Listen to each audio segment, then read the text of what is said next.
जो संत होते हैं ना, जो महापुरुष होते हैं और जो संसारी होते हैं, इन दोनों में एक अंतर होता है। क्या?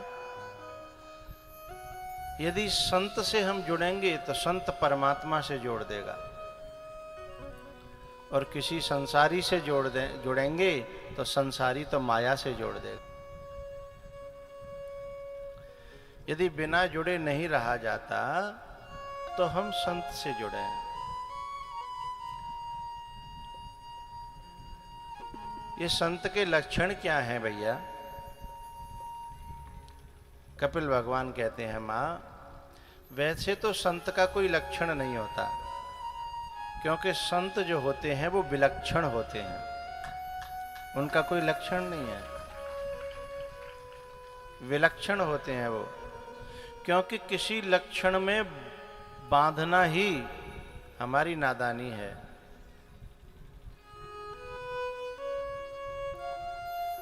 बोले हाँ, संत का कुछ स्वभाव होता है, यदि वो पकड़ में आ जाए, लेकिन वो जल्दी से पकड़ में नहीं आता, क्योंकि वो जैसे दिखते हैं वैसे होते नहीं हैं, और जैसे वो होते हैं उन्हें देखने की हमारे पास आंख नहीं होती है।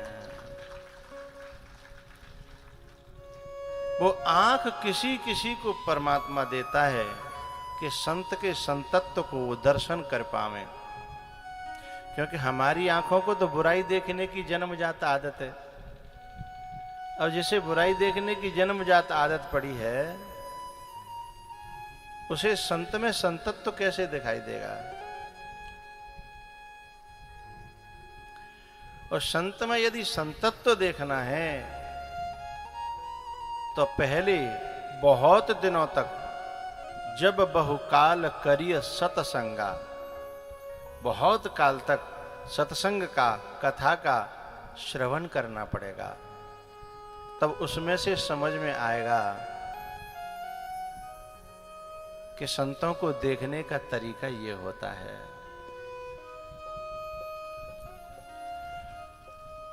हनुमान जी के दर्शन रावण करता है तो क्या कहता है? ए बंदर।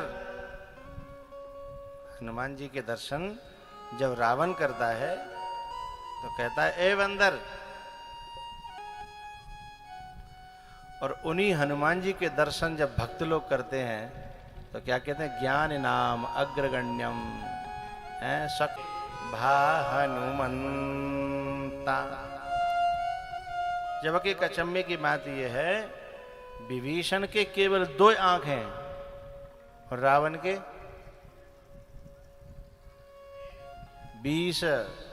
10 मोहे तो आंखें आ गई 20, लेकिन 20 आंख होने पर भी एक परम संत को वो बंदर देख रहा है, और विभीषण के 2 आंख होने पर भी विभीषण संत को संत देख पा रहे हैं।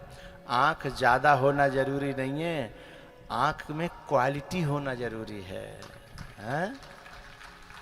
आंख ज्यादा होना जरूरी नहीं है। चाहे थोड़ा खाओ पर अच्छा खाओ, चाहे थोड़ा जियो अच्छा जियो।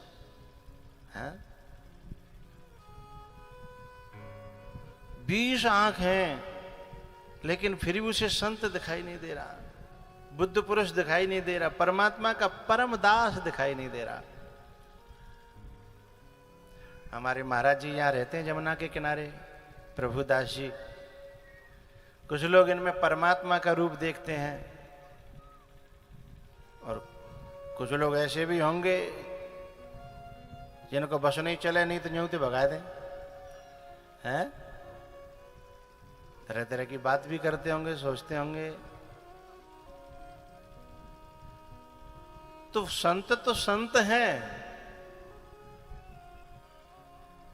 जिसकी नजरिया में जो बस गया है। गंदगी बसी है तो गंदा दिखेगा, और जिसकी नजर में पवित्रता बस गई उसे पवित्र दिखाई देगा। हैं? हमारी नजर कैसी है? अरे नामदेव जी तो कुत्ते में भी भगवान देख लेते हैं, और हम लोग तो संत रूप में जो भगवान बैठा है उसमें भी ढोंगी देख लेते हैं, भिखारी देख लेते हैं। ये नजर का फर्क है। और नजर कहां बनती है? भगवान की कथा में। नजर यहीं तो बदलती है। नजर बदलने की दो जगह हैं, एक सत्संग और एक कुसंग। बुरे लोगों में बैठ करके वो भी नजर बहुत जल्दी बदलते हैं। कि कई बहुत प्यार करती थी राम से, लेकिन नेक मंथरा को संग भयो, नजर बदल दी। हाँ? सठ सुधर है शत संगति पाई, पारस परस कुधा तो सुहाई। इसलिए तो गोस्वामी जी ने कहा कि दुष्ट संग जनि देई विधाता, बरु बस भलो नरक को बासा। हे राम जी, हमें नरक दे देना, पर कुसंग मत देना, दुष्ट का संग मत देना। बोले भैया नरक ते बुरो का दुष्ट को संग? बोले हाँ, नरक में जाएंगे तो भोग करके बाहर निकल के आ जाएंगे, भोग भाग करके खत्म हो जाएगा वो। लेकिन यदि दुष्ट का संग करेंगे तो नरक की तैयारी करेंगे। उल्टा है ना, वहां तो भोग के खत्म करेंगे और यहां उसको और ज्यादा बढ़ाएंगे।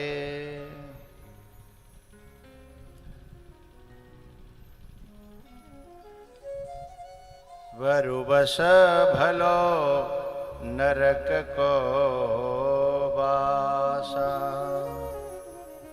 दुष्ट संग जन दे विधाता।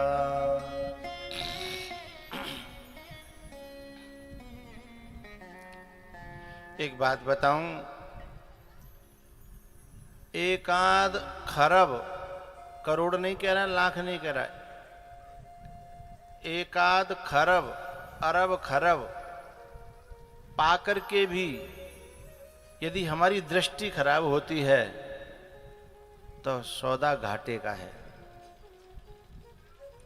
क्योंकि दृष्टि का फिर बदलना, लौटना बड़ा मुश्किल है। ये तो अरब खरब तो जाते भी हैं और आते भी हैं, लेकिन दृष्टि एक बार बिगड़ गई तो बनना बहुत मुश्किल है, और बन गई तो बिगड़ना बहुत मुश्किल है। चंदन विश्व व्यापत नहीं, लिपटे रहत भुजंग। अरबों खरबों का घाटा हो रहा हो, किंतु दृष्टि हमें मिल रही हो अच्छी, तो घाटा मत समझना, फायदे का सौदा है। क्योंकि जो अरब खरब हैं वो नाशवान है और दृष्टि शाश्वत है।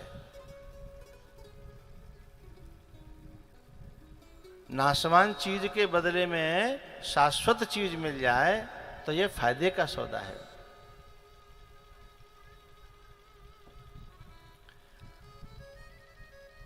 तो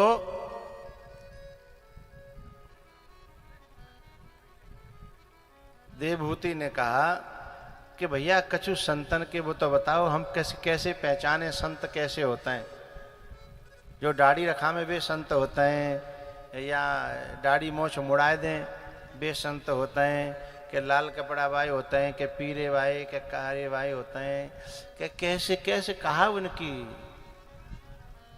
स्थित प्रज्ञस्य का भाषा समाधिस्तस्य केशव, स्थित धी किम प्रभासेत किमासीत ब्रजेत कम किम। बोले कैसे उठते हैं, कैसे बोलते हैं, ये क्या। अरे मैया, इन सब बातों से संत की पहचान नहीं हो सकती है। बोले तो संत के स्वभाव से संत की पहचान हो सकती है, ये तो बाहर की चीज है। तो कछु थोड़ा बहुत बताओ। तब बताते हैं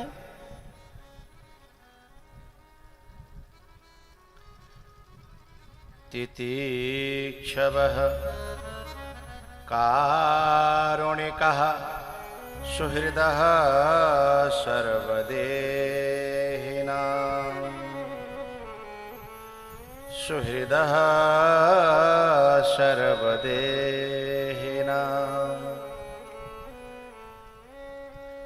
जिसमें तितिक्षा है, जो संसार के भले बुरे को सहन करके भी दूसरे की बुरे की कामना नहीं करता, अच्छे की कामना करता है। बूंद अघात सहहि गिर कैसे, बूंद अघात।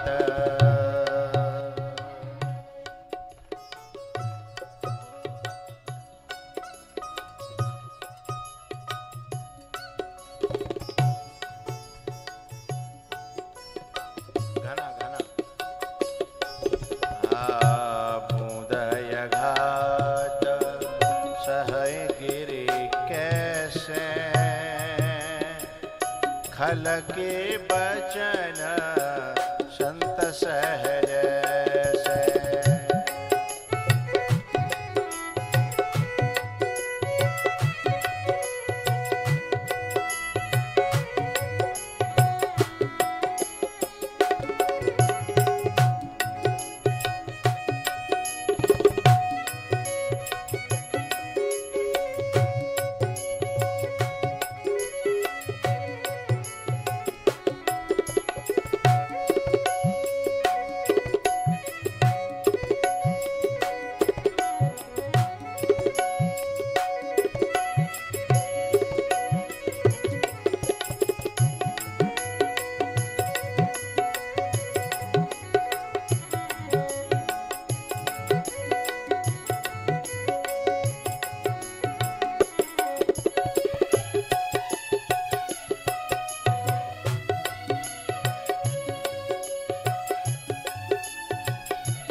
खल के बचन संत सहज से।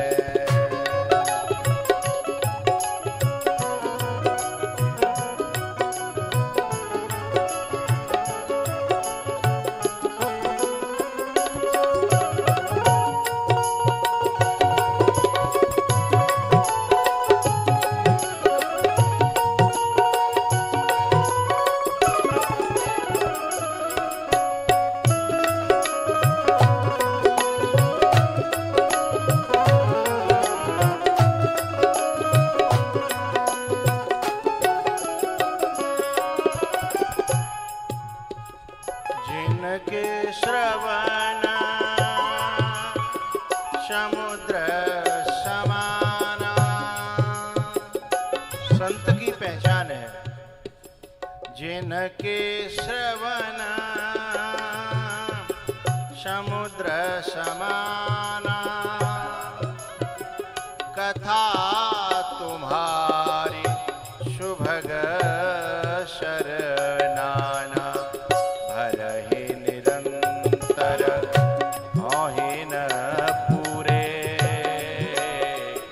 तिनके हिय तुम कहूँ गृह रोरे।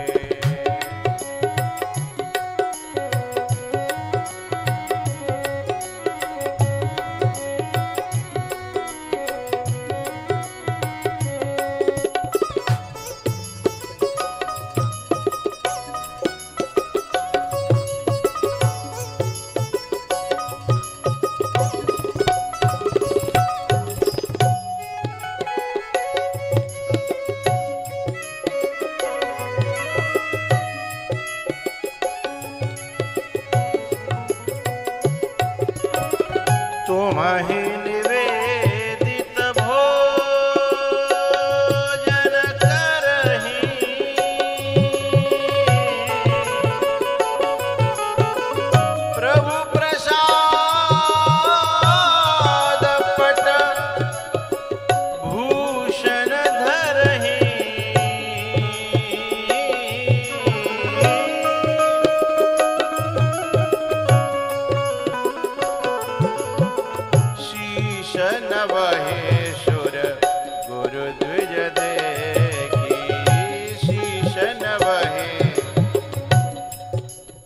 ऐसे स्वभाव वाला व्यक्ति, चाहे पैंट पहन रहा हो, चाहे धोती पहन रहा हो, चाहे कुर्ता पहन रहा हो, चाहे गेरुआ कपड़ा, लेकिन जिसका ऐसा स्वभाव है, कैसो?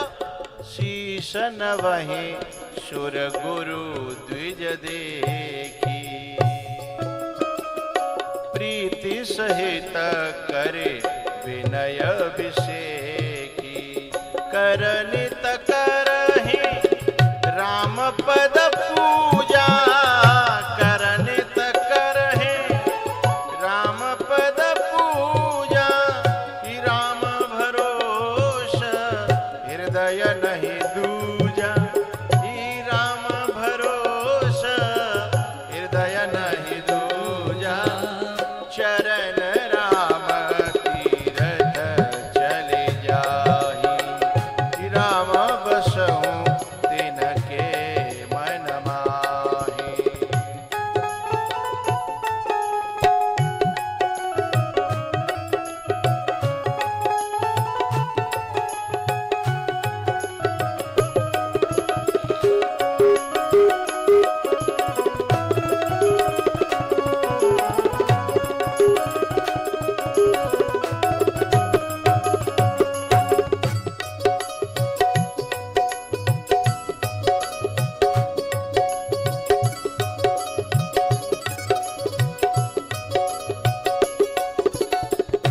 मंत्र राजुनित जपहि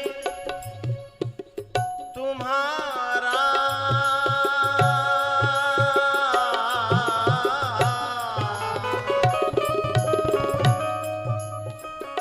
पूजहि तुम्हि सहित परिवारा,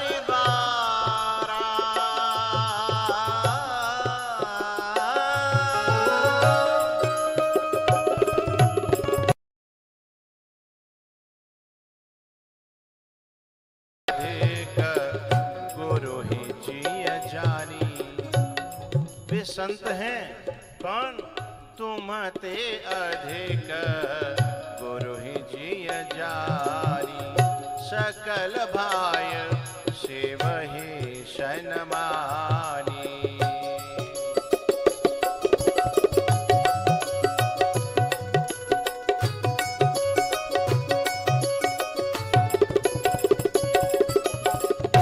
काम कोह मद मानन मोहा,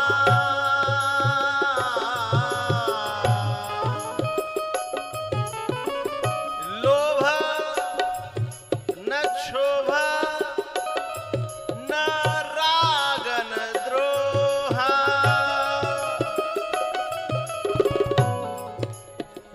जिनके कपट दंभ नहीं माया, जिनके कपट दंभ नहीं माया, तिनके हृदय बसहु रघुराया।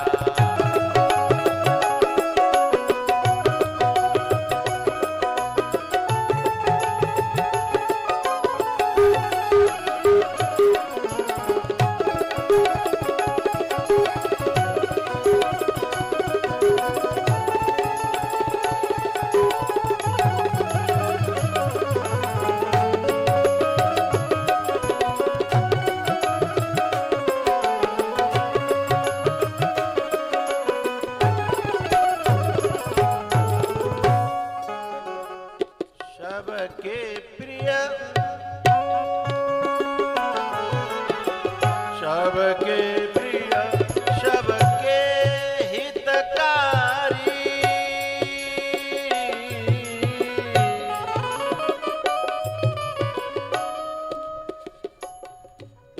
गोस्वामी जी के ये संतों के अद्भुत लक्षण बताए हुए। आशा कर रहा हूं समझ में तो सबके आ ही रहे होंगे, खोलने की जरूरत तो है नहीं। सबके प्रिय संत का लक्षण, सबके प्रिय सबके हितकारी,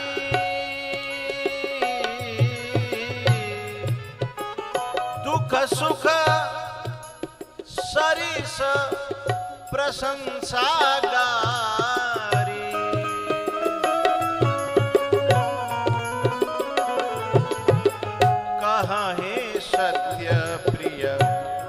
जन विचारी, जागत सोबत शरण तुम्हारी।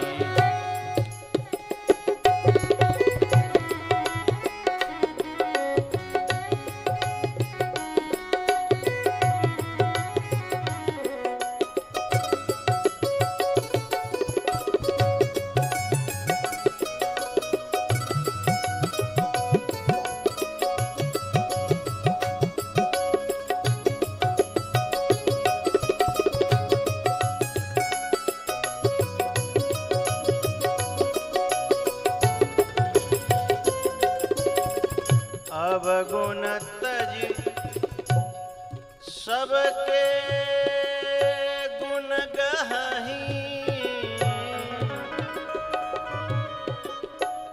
इस धरती पे निर्लेप कोई परमात्मा नहीं है और निर्लेप कोई राक्षस नहीं है। खूब भला आदमी हो तो एक आध बुराई होती ही है, और कितनो बुरा होए वह एक आध अच्छाई तो रहती ही है। और निर्भर हमारी नजर पे करता है। हम भले मनुष्य में से भी एक आध बुराई खोजने की क्षमता रखते हैं तो हम राक्षस हैं, और बुरे से बुरे व्यक्ति में से भी यदि हम कोई भलाई खोज लेते हैं तो हम फिर साधु हैं, हम संत हैं, चाहे कहीं भी रहते हैं। कितनी प्यारी बात कही गोस्वामी जी ने।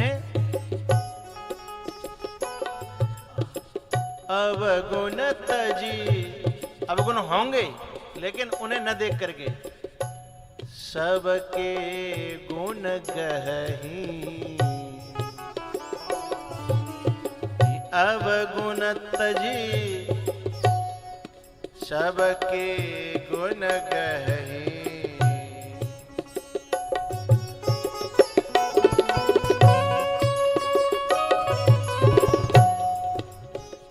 बदल ले तो क्या दिक्कत है।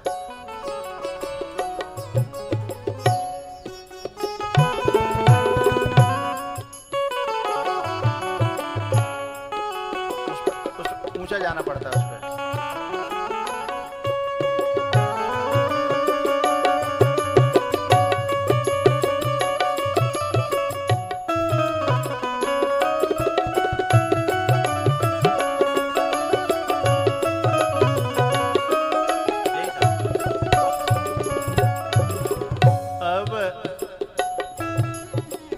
अवगुण तजी सबके गुण गहरी, विप्र धेनु हित संकट सहहि।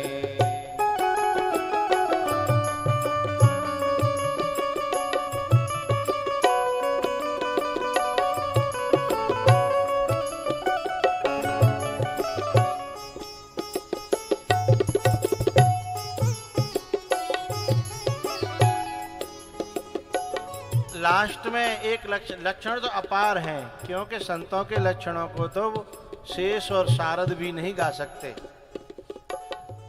हाँ जिन्हि न चाहिए कबहु कछु, तुम सन सहज सने। बसहु निरंतर तासु मन, सोराउर निज गे।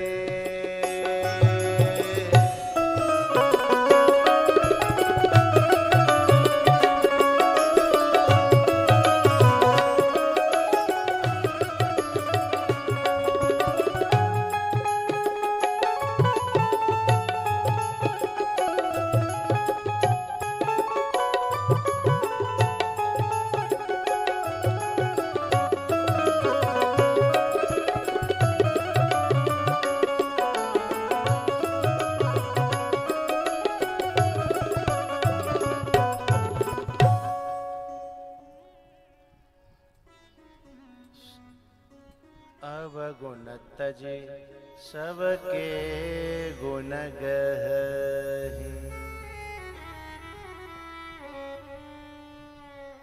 दुर्योधन अकेला रह गया था, सब मर गए। तब शकुनी ने दुर्योधन से कहा, तुम्हारे बचने का उपाय केवल एक ही व्यक्ति बता सकता है। बोले कौन? युधिष्ठिर। आप लोग मेरी बात को गहराई से समझेंगे आशा करता हूं। दुर्योधन की तो आंखें फटी की रह गई। फिर और मेरे बचने का उपाय कोई कल्पना कर सकता है? युद्ध किस किस के बीच में चल रहा है? युधिष्ठिर और दुर्योधन के।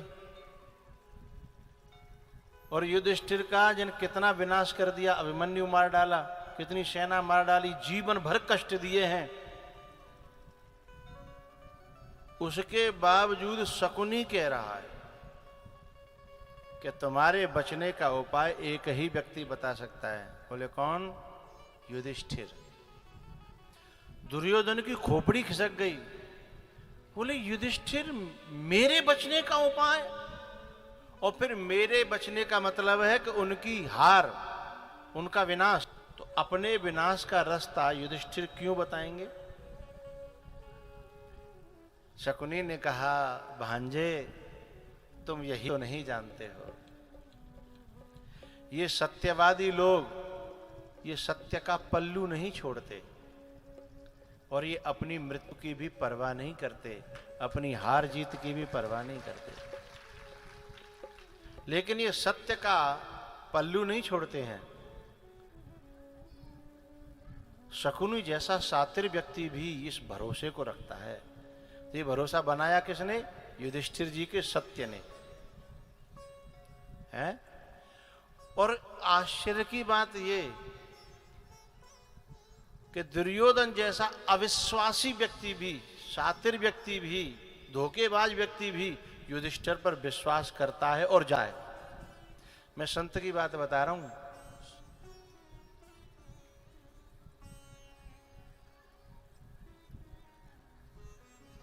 दुर्योधन गया युधिष्ठिर जी के पास में और कहता है कि मेरे बचने का उपाय आप ही बता सकते हो और कोई नहीं बताएगा। बैठ करके देखो भैया, सभी जितने श्रोता हैं क्षेत्र के, जिस व्यक्ति के पीछे हजारों नहीं, लाखों नहीं, करोड़ों करोड़ों लोग मारे गए हों, और वो जब अपने बचने का उपाय पूछने आए, तो क्या हम में से कोई बैठा हुआ और हमारा वो दुश्मन हो, यदि वो बच गया तो हमें मारेगा, उसके बावजूद भी हम उसे बचने का उपाय बता सकते हैं क्या? मैं व्यासपीठ पे बैठा हूं, मैं तो नहीं बता पाऊंगा अपने मरवे का उपाय, और ऐसे अत्याचारी को बचने का उपाय कैसे बता पाऊंगा? कोलाल तो बता दे तो मुझे नहीं पता। युधिष्ठिर जी ने कहा, अरे सुयोधन, तुम्हारे बचने का उपाय मेरे पास है और मैं जरूर बताऊंगा।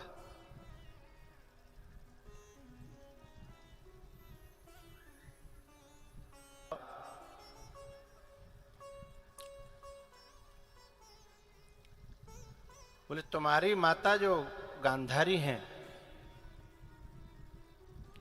वो महादेव की बहुत बड़ी भक्तिनी है और इतनी सेवा की है महादेव की कि उनकी वाणी में यदि वो किसी को श्राप दे दें तो फेल नहीं होगा, वरदान दे दें तो फेल नहीं होगा। उनकी प्रत्येक इंद्री में इतनी शक्ति आ गई है कि यदि वो अपनी आंखों की पट्टी हटा करके यदि वो किसी पर डाल दें और जिस उद्देश्य से डाल दें वो वैसा ही हो जाएगा। इतनी भक्ति की है गांधारी ने, तुम्हारी मां ने। और यदि तुम्हारे शरीर पर वो अपनी आंखों की दृष्टि डाल दें तो तुम वज्र के हो जाओगे। इतनी ताकत है तुम्हारी मां के अंदर।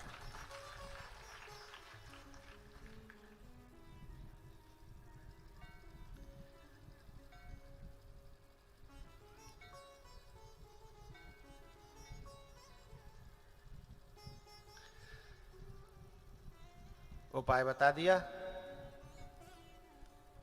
और दुर्योधन बड़ा खुशी खुशी होकर के जा रहा था कि मैंने ऐसा मूर्ख व्यक्ति जीवन में नहीं देखा।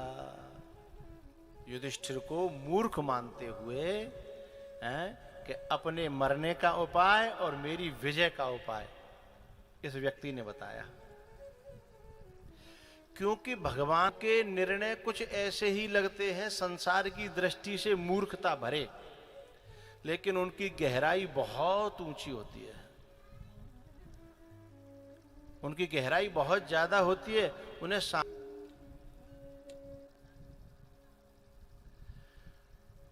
जब दुर्योधन ये उपाय पाकर के जब चला गया तो वो कथा तो आपने सुनी है कि फिर भगवान ने क्या क्या किया। जाकर के केला का पत्ता लिपटवाया और उसे कच्चा हिस्सा छुड़वाया। लेकिन जब युधिष्ठिर जी से किसी ने पूछा कि आपने ये अपने ही पैरों में कुल्हाड़ी क्यों मारी, और आप अकेले तो थे नहीं, इन सब के जो तुम्हारे भाई हैं, तुम्हारी सेना है, इन सब के साथ आपने विश्वासघात किया है। ये आप पर विश्वास करते हैं कि युधिष्ठिर हमारी रक्षा करेंगे, लेकिन आपने तो इनके ही मरने का उपाय कर। ऐसा क्यों किया? युधिष्ठिर जैसे साधु का, धर्मात्मा का उत्तर तो सुनिए। बहुत प्यारी बात कहते हैं। वो कहते हैं, भैया मैंने बचपन से लेके अब तक सत्य पे भरोसा किया है, चालाकी पे नहीं, चतुराई पे नहीं, और सत्य ने मेरी रक्षा करी है। सत्य माने परमात्मा, मेरी रक्षा करी है। नहीं बताता तो मेरे विश्वास में कमी आ जाती, और मेरे विश्वास में कमी ही मेरे मरण का कारण बन जाती। पूरा भरोसा है, मुझे सत्य पर विश्वास है, तो सत्य मेरी रक्षा करेगा। और जब मैंने इसको उपाय बताया, मेरा सत्य उसी समय सक्रिय हो गया होगा। और सत्य कौन है? परमात्मा। सच्चिदानंद रूपाय विश्वोत्पत्त्यादि हेतु। और जैसे युधिष्ठिर जी ने उपाय बताया, उसी समय कृष्ण को आधी रात में जग करके और वहां पहुंचना पड़ा जहां दुर्योधन नहा करके आ रहा था नंगा। क्योंकि जिसके भरोसे पर युधिष्ठिर ने सत्य बोला है, वो भी तो अपना प्रण निभाएगा। वो कहते हैं कि सर्वधर्मान परित्यज्य माम एकम शरणम व्रज। बोले तू केवल मेरी शरण में आ जा।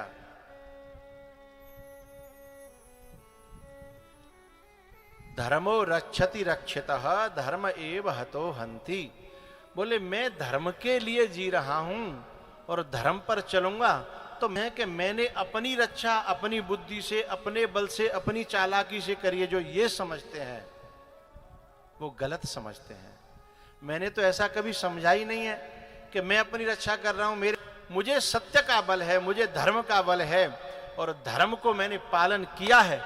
अब वो मरवाए तो मरवा दे और बचाए तो बचा ले।